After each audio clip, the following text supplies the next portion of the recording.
Hi, my name is Stephen Schwartz, and you're listening to 11, the official theater podcast.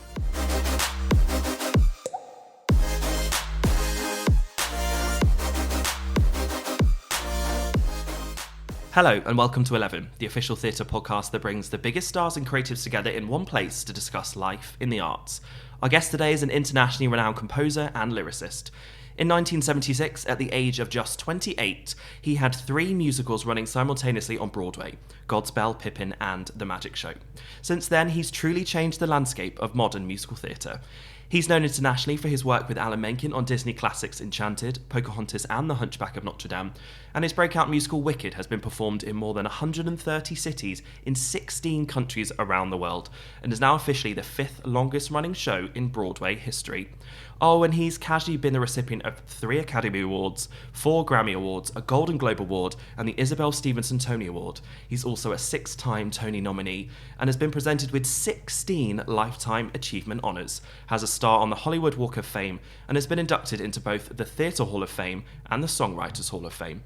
After global success of the animation movie, of which he wrote both the music and the lyrics, he joins us today to discuss the official stage adaptation of The Prince of Egypt, which is now playing at London's Dominion Theatre.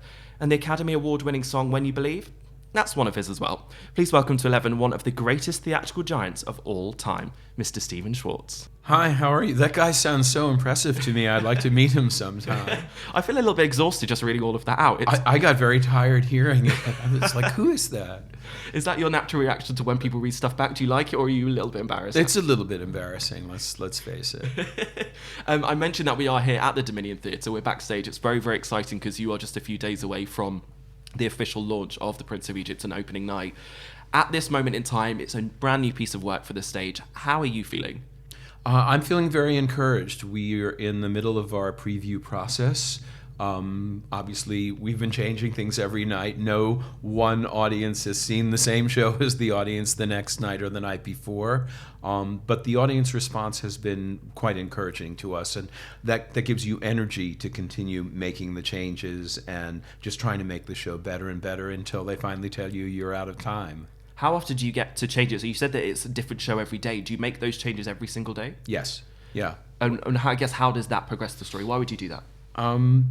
Because we want to be trying to tell it as excitingly, as efficiently, as emotionally, and as clearly as we possibly can. And that's what you learn in previews. You can feel where things are working. You can feel where the audience is restless or confused. Obviously, we're talking to people after the show and saying, you know, what parts didn't you like? What parts didn't you get? And you're not going to do every single thing that every single person says, but the whole point of doing theater is to communicate with an audience. So yeah, one continues to try and make it better and better to do exactly that.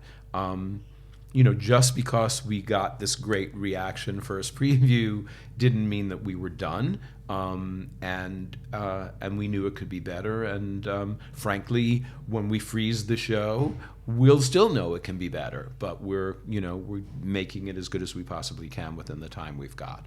It's interesting you mentioned talking to audience members, because the audience really do play an impact on what we see on stage. You really do listen to them, and they kind of, I guess, part of the creative family. They're kind of like the extra person, I guess. Of course. Well, that's what theater is. That's what makes it extremely exciting, is because the complicity of the audience in this event, which is, after all, quite an artificial event if you think about it. Mm-hmm. Movies are literal and they're very real. Even if they're animated, it's real people in real landscapes. The events are supposed to look as if they are actually happening.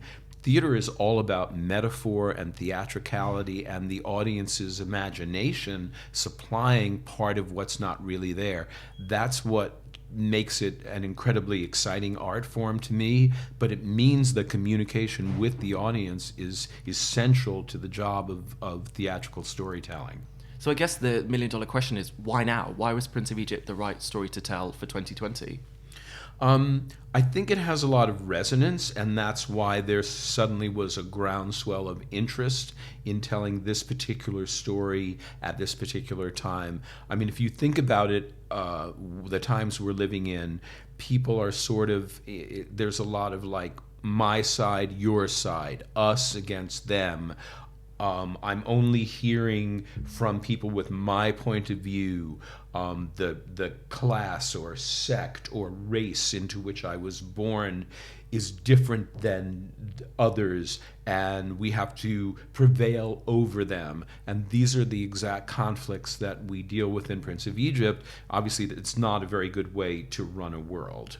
And that's sort of the journey of Prince of Egypt, and I would hope the journey of our own world. It's interesting how, when you were mentioning all of the things that influence your decisions to do the show now, how really relevant it is now to the conversations that so many of us are having. I actually am trying to think of a more perfect time for this story and for this show. Have you found that when you've been talking to the audience members we referenced a moment ago, that's been one of the things they were picking up on? Of course, yeah. People are talking about how, even though it's a story that took place 5,000 years ago, how much the conflicts and the sort of themes are things that everybody is thinking about and talking about. This is a story of human beings caught up in events which are larger than themselves and over which they don't have a great deal of control. Even if they're the pharaoh and should have control over them, they don't. But yet, what do we do as individual human beings to live in the world, to make our world better, to be able to get along with our fellow human beings? And I think these are issues we're all dealing with now, because there seem to be huge events that we're being swept up in that we don't have a whole lot of control over, and yet we don't want to have the world end, and we don't want to be an endless clash and conflict. So what can we as individuals do about that? Yeah, definitely. So when you begin to discuss mounting a full-scale production like this, how long does it take you from, I guess, that first germination of an idea through to, right now where we're a few days away from opening? How long does that take? Musicals take a long time because they're highly collaborative and they're developmental. I believe we've been working on Prince of Egypt, obviously not every single day, but for about 7 years. Okay. On the stage adaptation, since the time when DreamWorks decided, there's an appetite for a stage version of this show. Let's start developing it, through all the writing and the various readings and workshops and a couple of small developmental productions till now. I think it's been about 7 years to get to this point. And was it much convincing for you and DreamWorks to even think about it? Because the film means a lot to a hell of a lot of people, and I think they're, even from a fan perspective, very protective of the material, as I imagine you also are for your world as well. Yeah, I think DreamWorks was hesitant for that reason at first, which is why this undertaking began so many years after the film's release. But there was a sort of groundswell of requests that DreamWorks was getting from various theater groups and church groups and regional theaters, actually internationally, saying we would like to put on some kind of production of Prince of Egypt. Yep. Does a stage version exist? Obviously, we want not to disappoint the fans of the movie. And thus far, the indication from audience response and from things we're hearing is that we are not disappointing them, but we are not taking the movie and putting it on stage. It's quite different. That was going to be my next question, is that this is not a carbon copy of the movie on stage. It is, they're two separate entities. Absolutely not. Right? No, it's considerably different, and not just because it's longer and not just because it has more songs. Times have changed, and theater is a bit of, in some ways it's a more, if you will, adult medium. It's certainly a more three-dimensional medium than film. So we really reapproached the story. I think that one of the things that was much admired about the original film was that there wasn't so much like good guy, bad guy as in traditional animation, but I feel we've gone even further away from that in the show, that we've really tried to make characters who are nuanced and have flaws and are heroic, and every single one of them is coming from a point of view that to them seems justified.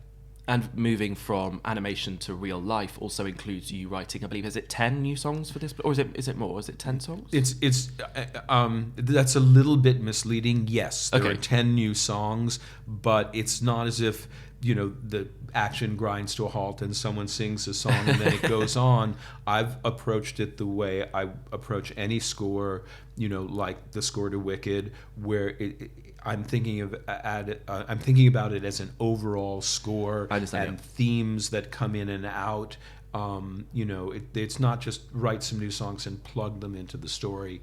It's really incorporating them along with 5 songs from the movie into an overall score. Is it nice for you to revisit that world, but then, as you say, start again and write these new songs? Did you enjoy, I guess, writing for this story again? This musical world is really fun for me because the sort of Middle Eastern scale is different than the Western scale, Yep. and so it leads to different harmonization, different kind of melodies. The vocal style of singing is a little different.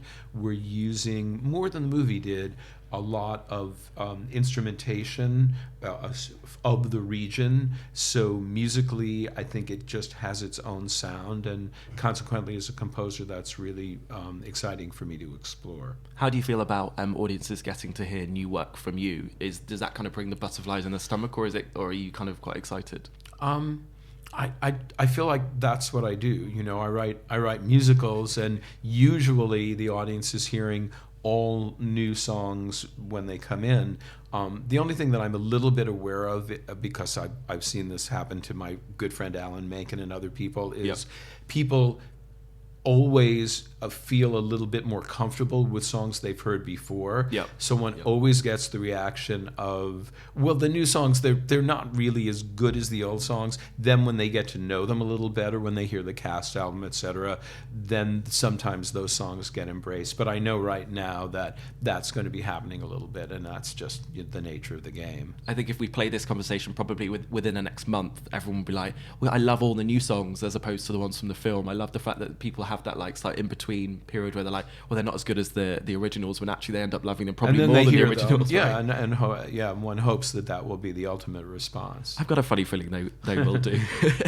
You mentioned the cast album, so I have to ask you, for people that perhaps can't make it to the Dominion Theatre or live in another part of the world, is there going to be an album? Are you planning to do that? We have recorded the cast album. Amazing. It is not finished in that it's not mixed yet or fully mixed, but it's in process, and I think it's going to be available quite soon. Oh, fantastic. I mean, we originally had the goal of having it be fully available by press night.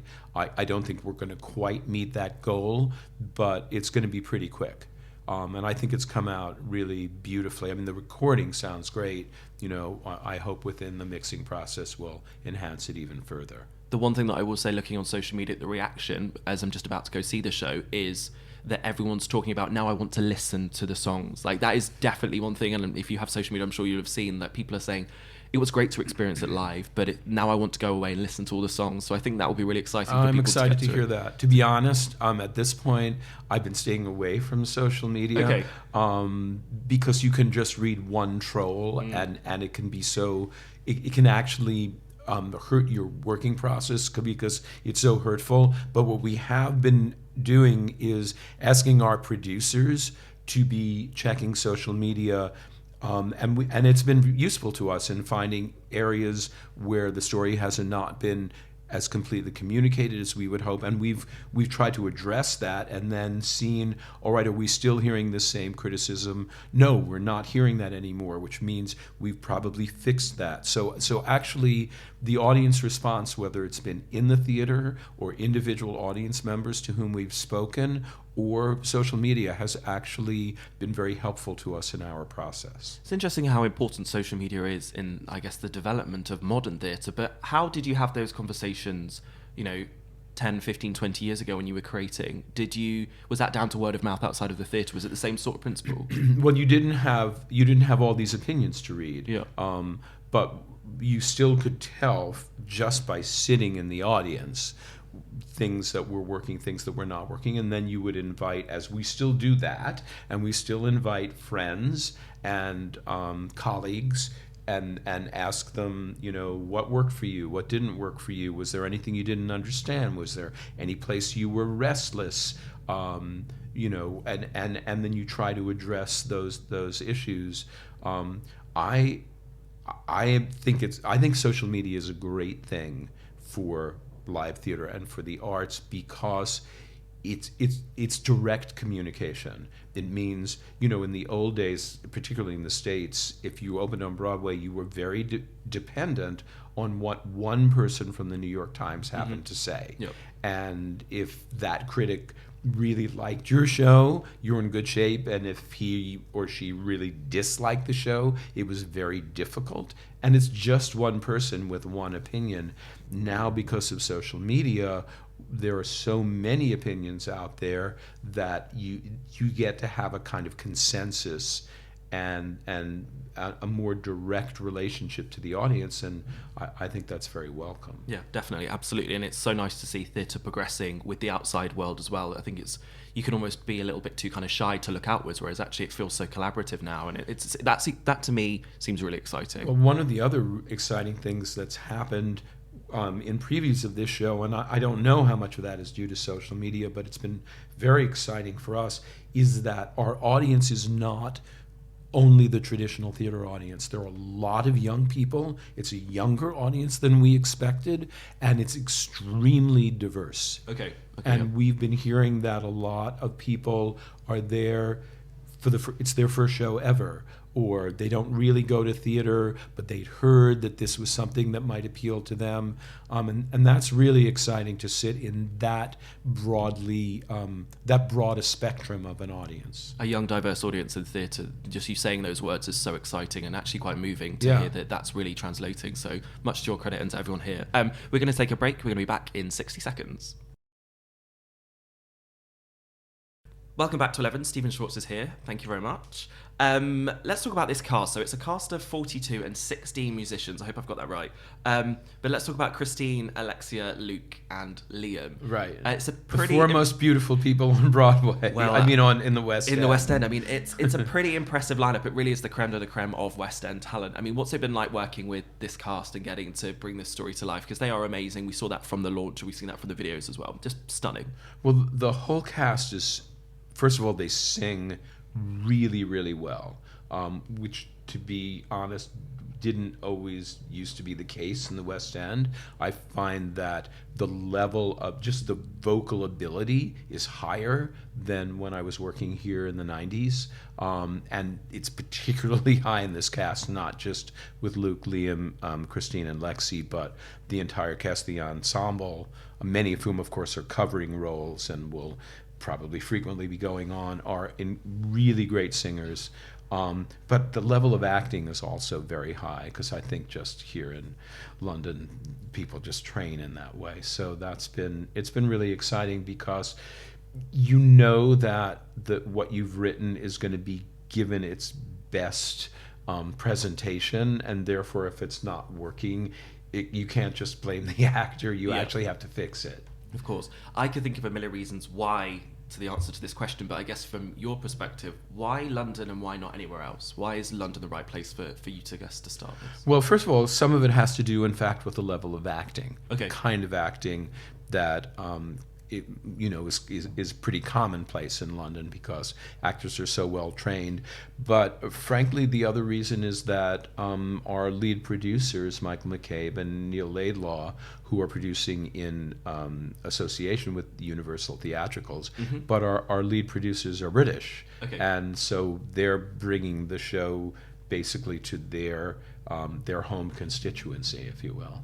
I thrive on pressure. I quite like the idea of pressure and people thinking, oh, he's done this before, so therefore I've got to do this. Does, the fact that Wicked is literally the most successful thing ever and everyone knows about it, has heard about it, does their expectations of that show and you, is that exciting, I guess? Or are you a bit like, oh gosh, just see this as itself? I guess, how do you approach it? Yeah, I don't feel any pressure from that. Okay. I feel fortunate that it creates attention focused on this brand new project and some interest. People will want to see like, oh, we liked Wicked, maybe we'll like what he's done next. So that's just helpful, frankly. But they're just two completely different projects, and I don't really associate one with the other. But as I say, I'm grateful for the attention. I think it's nice as well that we get to hear a different sound to that show with this as well. It feels like we're getting the best of everything from you. It's exciting to hear both things. Thank you. Well, it's a different world, Yep. And as I said earlier, the part of the fun of this is the new instrumentation and the harmonies of the Middle East that are different than how they sing in Oz. Yeah. So. So it's different, but I feel my approach to songwriting is pretty much always going to be the same in that I'm always going to be trying to get at the emotion of something and something that makes me feel when I write it or when I have to sing it, and that I hope that emotion will translate to the audience. I know that not everybody in the world is a fan of my approach, and I may be a little hard on the sleeve for some people, but I'm always just going to do that because that's the way I write. And Prince of Egypt is a family affair as well. Your son is the director, is Yeah. that right? So does he boss his dad around? Of course, because he's the director. He totally bosses me around. But, we've worked together before where Scott was the director. He did the stage version of Hunchback of Notre Dame, which was fantastic. But even before we worked together, of course, Scott has, a very good reputation and has done a lot of stuff that had nothing to do with me. But we've always had a professional component to our relationship in that I will go to see his shows and early on and give some thoughts to him. He comes to readings of my shows and will give me thoughts. He actually solved a writing problem for us that we were having in Wicked when he came to see one of the early readings. So the point being that nature of our relationship existed before we were working together as writer and director. Do you think creatively you have almost like an unspoken connection about things when you work together? Do you feel that, I guess, that magic? Do you think that there is that connection? Well, I think we have very similar sensibility. In that we tend to like the same things. If we see, we both usually will like a show or not like a show. However, we don't agree all the time. And I also think that his skill set is quite different from mine. He's extremely visual and has sort of big theatrical ideas of how things can look and how they can be staged, and that's not really my skill. But I think both of us have very strong storytelling impulses that for both of us telling the story is paramount, and so that makes the collaboration pretty easy. Looking at new work here in the West End, looking at new work in New York and elsewhere around the world, because theatre's been created in so many varying different places now, it's really exciting. Tell me about something that's caught your eye. What's been a show that you've either heard of or been to see and thought, actually, that's interesting, I'm intrigued by that? Well, in the West End, I just saw And Juliet. Okay, how did you find that? I had a really great time. I have to tell you, I'm not a fan conceptually of jukebox musicals. Obviously, as a composer, I think it's very disappointing that so many shows are just recycling songs and that the audience, that they're depending on the audience responding to a song that they already know when they come in. So I had my back up a little bit about seeing it, but I thought it was really witty and clever and well done and extremely well performed. So, and the audience, it was just like a big party in the theater. And because I was playing hooky from this show, that was, I sort of needed a party to go to. Tonight, I can't speak about it because I haven't seen it yet, but I'm actually playing hooky again tonight. I'm going to go see Leopoldstadt.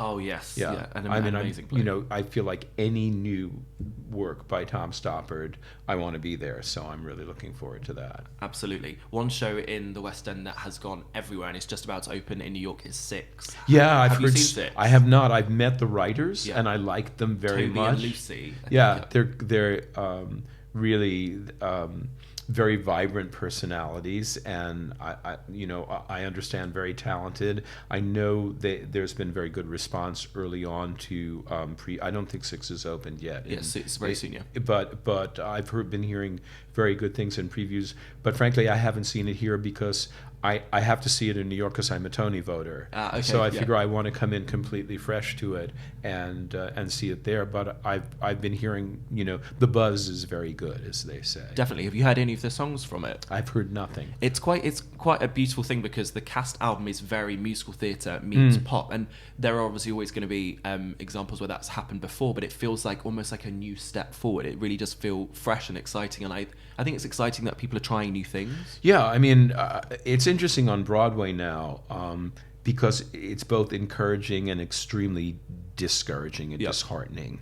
Every now and then there'll be there's like one show a year or two shows a year. Like I was a huge fan of Hadestown. Yes. I just loved it. And, before that, Dear Evan Hansen and, some other shows, obviously Hamilton. But at the same time, I feel like there's so much playing safe. There's so much, all right, well, we're going to do a musical about this pop star or this rock group, or we're just going to recycle these old songs and or we're going to take this movie and just, because people already like the movie and we're just going to stick some songs in it. That's been pretty discouraging. But every now and then something rises above. Why do you think that happens? Why do you think there seems to be this trend of movie musicals? Because producers are playing safe. Because they know there's a built-in audience for the title. Okay. Now, this is very hypocritical of me to say, of course, because here I am doing Prince of Egypt, where there is a built-in audience for the title. What we hope is that we're going to give the audience something more than they're expecting. And indeed, some of these works do that, but I find that a lot of times it's just recycling and we're just, doing something because somebody liked it before and we don't have to work very hard. Do you, or have you even been asked previously to work on jukebox musicals or other pieces of work that you've actually said, this is just not the sort of thing that I go for? Well, I wouldn't have been asked to work on a jukebox musical, though there are there are a couple of compilation reviews of my work, and actually there is this very sort of strange scrapbook show called Snapshots, which is a bunch of my old songs but with new lyrics to tell a different story, which is kind of a jukebox musical but kind of not because the lyrics are new. But yeah, I mean, I have been asked to work on some projects where it was like, oh, this was a hit movie and now we want to do it as a show, and I've just turned it down because unless I can find something new in it and something of my own to bring to it, I'm just not interested in recycling. How many projects at any one point do you work on? Do you have multiple or do you just focus on the one? No, I think when you're a writer, you have to throw a lot of spaghetti at the wall because you really do not know what's going to stick. Yep. So, I have a show, a new theater piece that I'm just starting on, and a few movie projects that are in various stages of development. I have no idea if any of them will ever see the light of day. So yeah, I think that's what you have to do. If you just concentrate on one thing, you're likely to have it not happen, and that's pretty disappointing. I'm just thinking of all the gems of musicals that aren't quite finished that you've got kind of on the back burner that perhaps never even see the light of day. Well, I wish everyone would share your enthusiasm and actually produce these shows and movies, and sometimes it happens and sometimes it doesn't. I know you obviously won't say any names, but there probably are a couple, I imagine, that you think, I really think that should happen, and that. Of course, yeah, but I don't run a movie company, so I'm not in charge of a studio, so it's not up to me. Fingers crossed. Okay, we've actually got a couple more minutes. I wanted to ask you about the lasting impact of Prince of Egypt on your life. From the original movie and the animation all the way through to now, how do you think this story and this music has changed your life? Well, I think it has made me more aware of other people's point of view, and that it's not as simple as I'm right and you are wrong. politics, I have very strong opinions, and it's hard sometimes to think of about the people who don't share my point of view as not being evil idiots, but of course they're not. Yep. Some of them, and I think working on a piece like this gives me a little bit more empathy and understanding, and actually just interest in knowing why someone shares a point of view that's anathema to me, or just seems completely benighted. What's behind that? How can I understand that? Is there a middle ground? Is there something where I'm seeing things from too one-sided a perspective? I think those sorts of questions are contained in Prince of Egypt, and therefore they're now in my head as well. Absolutely. Stephen, thank you very much for being on 11. My it's pleasure. A real pleasure to meet you, and thank you so much. I should say best of luck with The Prince of Egypt. Thank you. It's now playing at the Dominion Theatre in London's West End. You've been listening to 11, the official theatre podcast. Find out more about 11 at club11.london or via our official social channels.